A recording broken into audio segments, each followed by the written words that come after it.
কালী পুজোর চাঁদা আমাদের ওখানে প্যান্ডেল হচ্ছে, বুঝলে? একটু দাঁড়ান না, ওখানে প্যান্ডেল হচ্ছে, সেই ওখানে প্যান্ডেল হচ্ছে কালী পুজোর চাঁদা, ঠিক আছে? তো আপনার ক টাকা লিখবো?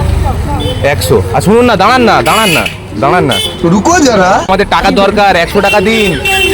হ্যাঁ, কি পারবো না? আরে 100 টাকা দিতে হবে। কেন দিতে হবে মানে? এখানে কালী পুজোর চাঁদা হবে, দাও 100 টাকা দাও। হ্যাঁ, কি বলছো? আর ওরকম বললে হবে না, এখানে কালী পুজোর চাঁদা আছে, ঠিক আছে? আপনার 200 টাকা লিখে দিচ্ছি, ঠিক আছে? আরে 200 টাকা দেবে তো ও মাসি? আরে 200 টাকা আপনাকে দিতে হবে তো, কালী পুজোর চাঁদা তো। তা আপনি কালী পুজোর চাঁদা দেবেন না? আরে আপনাকে চিকেন খেয়ে দেবো। আর মুরগির চিকেন, পিজা, বার্গার। আরে মাসি দিয়ে দিন না মাসি।